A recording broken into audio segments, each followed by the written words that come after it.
অনেক দিন পরে একটা ভিডিও বানাতে বসছি।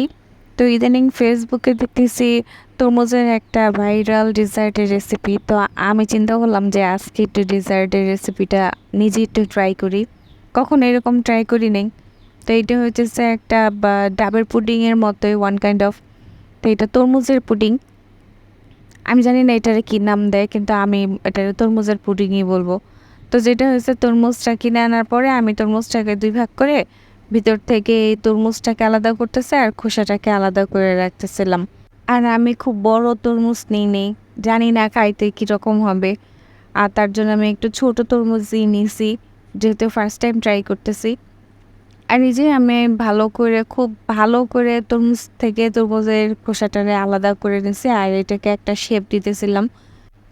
কারণ আমি রেসিপিতে দেখছি লাস্টে এই তরমুজের খোসাটার ভিতরে একটা সুন্দর শেপ দেয় তরমুজের মতো, তার জন্য আমি এই খোসাটাও রেখে দিছি। আর বাকি যে অংশটা ছিল সেটা আমি খাওয়ার জন্য পিস পিস করে রেখে দিতেছিলাম ফ্রিজে।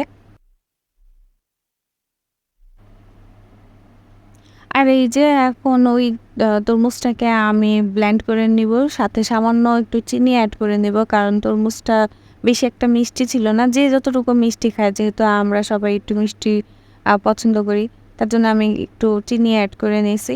এখন এই ব্লেন্ড করতে যেয়ে যেটা হইলো সেটা আর নাই বলি। তারপর তরমুজটাকে ভালো করে আমি ছাইকে নিব, খোসা আর রসটাকে আলাদা করে নিব। আলাদা করার পরে এইটা এতটুকু রস হচ্ছে, আমি সামান্য একটু পানিও অ্যাড করে নিয়েছিলাম। এরপর হালকা আঁচে লিকুইডটাকে জাল হতে দিছি।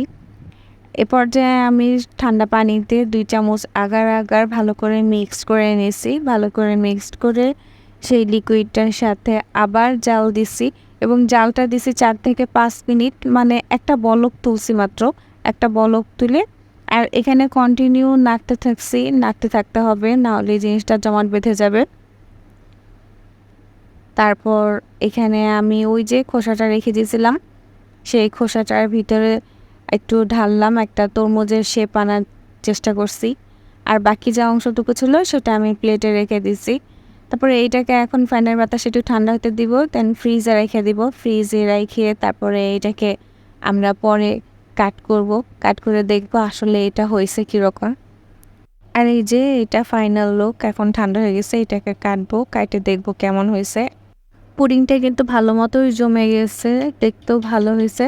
এই ডেজার্টের রেসিপিটা একদমই ইজি, শুধু আগার আগার আর একটা তরমুজ হইলে রেসিপিটা হয়ে যায়, আর দেখতেও খুব ভালো লাগে। তো এই ছিল আমার আজকে ডেজার্ট রেসিপি। কার কেমন লাগলো অবশ্যই লাইক কমেন্ট করে জানাবেন, আর আমাদের ইউটিউব চ্যানেলটা অবশ্যই সাবস্ক্রাইব করে দিবেন। আল্লাহ হাফেজ।